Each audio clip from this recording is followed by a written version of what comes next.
उस दिन सिद्धू मूसेवाला को मारा नहीं गया था, उन्हें पहले ही मरने के लिए छोड़ दिया गया था, क्योंकि उस दिन सिर्फ गोलियां नहीं चली थी, एक पूरा सिस्टम फेल हो चुका था। 29 मई 2022 शाम के करीब 5 बज रहे थे।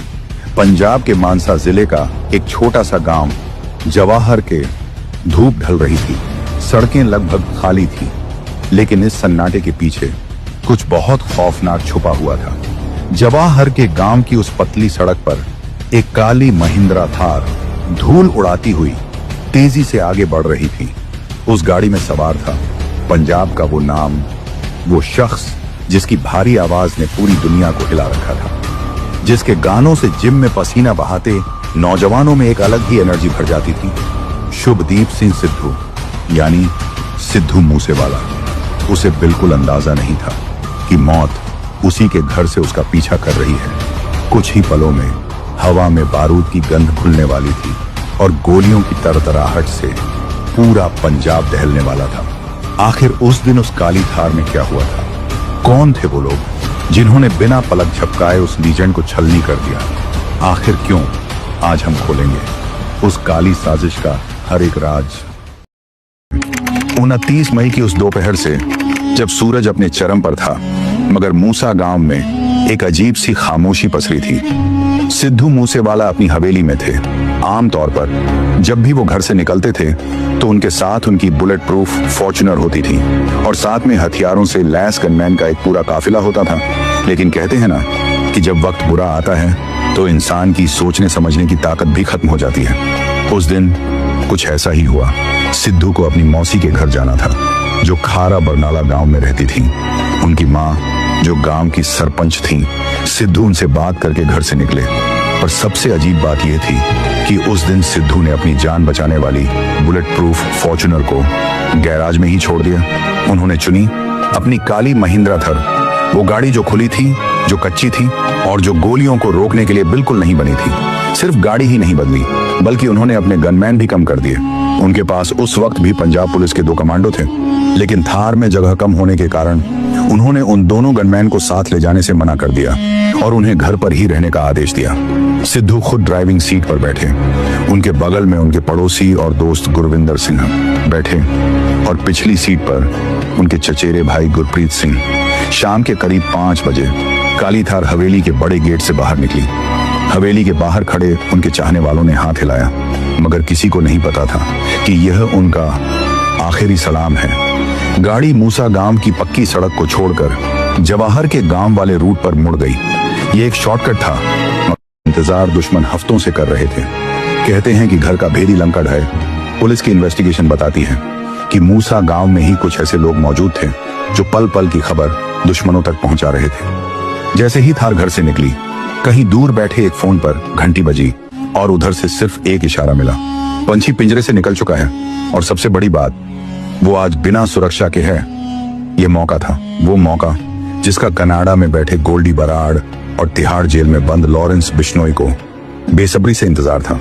सिद्धू बेफिक्र होकर गाड़ी चला रहे थे, अपने दोस्तों से हंसकर बातें कर रहे थे।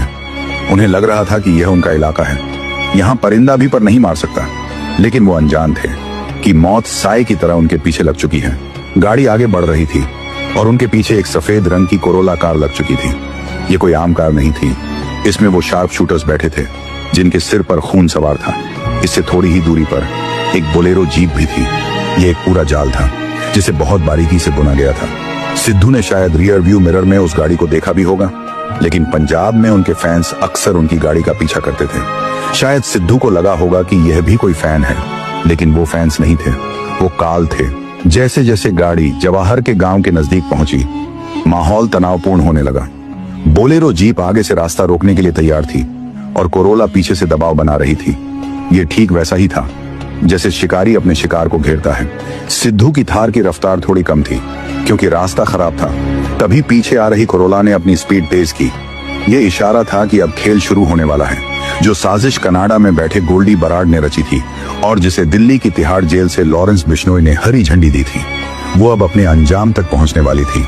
इन शूटर्स के पास कोई आम पिस्तौल नहीं थी, इनके पास थे रशियन AN-94 असॉल्ट राइफल, वो हथियार जो जंग के मैदान में इस्तेमाल होते हैं। शाम के 5:30 बज चुके थे।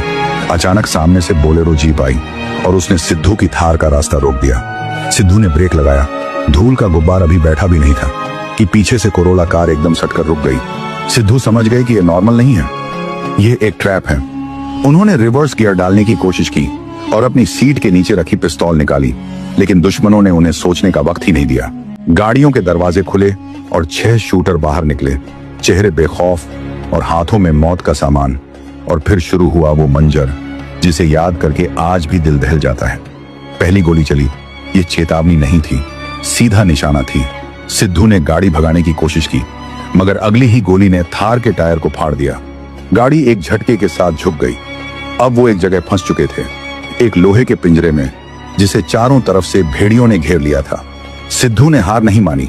घायल होने के बावजूद उन्होंने अपनी पिस्तौल से 2 राउंड फायर किए। वो आखिरी दम तक लड़े, पर वो सिद्धू मूसेवाला थे। आसानी से घुटने टेकने वालों में से नहीं थे, लेकिन मुकाबला बराबरी का नहीं था। उधर ऑटोमेटिक राइफलें गोलियों की बारिश कर रही थीं, शीशे टूटकर बिखर रहे थे। गाड़ी की बॉडी को गोलियां ऐसे चीर रही थीं जैसे वो कागज की हों। आसपास खेतों में काम कर रहे लोग डर के मारे दुबक गए। किसी की हिम्मत नहीं हुई कि वो आगे आए। हमलावर गाड़ी के दोनों तरफ आ गए। वो ड्राइवर साइड की विंडो पर आए और पॉइंट ब्लैंक रेंज से फायर करना शुरू किया। करीब 30 से ज्यादा राउंड फायर किए गए। एक के बाद एक सिद्धू का शरीर ड्राइवर सीट पर गिर गया। खून पानी की तरह बह रहा था। स्टीयरिंग व्हील, डैशबोर्ड, सब कुछ लाल हो चुका था। हमलावरों में से एक ने करीब आकर चेक किया। जब तसल्ली हो गई कि काम पूरा हो चुका है, तो एक शूटर ने जश्न में हवा में फायर किया, मानो अपनी जीत का ऐलान कर रहा हो। और फिर वो धूल उड़ाते हुए वहां से भाग निकले। ही गोलियों की आवाज बंद हुई। गांव वाले डरते डरते बाहर निकले। उन्होंने देखा कि एक नौजवान खून से लथपथ पड़ा है। जब पास जाकर देखा तो उनके पैरों तले जमीन खिसक गई। यह पंजाब का बेटा सिद्धू मूसेवाला था। लोगों ने तुरंत उन्हें गाड़ी से बाहर निकाला और पास के सिविल अस्पताल की तरफ भागे। हर सेकंड कीमती था। अस्पताल पहुंचते ही डॉक्टर्स की टीम ने उन्हें चेक किया, लेकिन अफसोस, वो लीजेंड, वो आवाज दुनिया को अलविदा कह चुकी थी। डॉक्टर्स ने उन्हें ब्रॉड डेड डिक्लेयर कर दिया। यह खबर जंगल में आग की तरह फैली। किसी को यकीन नहीं हो रहा था। सिद्धू कुछ घंटे पहले अपनी मां से बात करके निकला था। अब वो एक सफेद चादर में लिपटा हुआ था। उनके शरीर पर करीब 2 दर्जन गोलियों के निशान थे। कनाडा, यूके, ऑस्ट्रेलिया, हर जगह कैंडल मार्च निकाले जाने लगे। लेकिन इस मातम के बीच एक खबर ने सबको चौंका दिया। हत्या के कुछ ही घंटों बाद सोशल मीडिया पर एक पोस्ट वायरल हुई। गोल्डी बराड ने खुलेआम जिम्मेदारी ली। उसने लिखा, हाँ, हमने मारा है सिद्धू मूसेवाला को। यह विक्की मिड्डू खेड़ा की हत्या का बदला है। पुलिस ने तुरंत कार्रवाई शुरू की। सीसीटीवी फुटेज खंगाले गए। उस पेट्रोल पंप का फुटेज मिला जहां हमलावरों ने तेल भरवाया था। चेहरे सामने आने लगे, तार जुड़ने लगे। दिल्ली से लेकर पंजाब और पंजाब से लेकर कनाडा तक। पता चला कि यह प्लानिंग पिछले 6 महीने से चल रही थी। पुलिस ने शूटर्स की पहचान की। प्रियाव्रत फौजी, अंकित सिरसा, मनप्रीत मन्नू, जगरूप रूपा, कशिश और दीपक मुंडी। पुलिस ने एक एक करके इन्हें पकड़ना शुरू किया। कुछ एनकाउंटर में मारे गए तो कुछ गिरफ्तार हुए।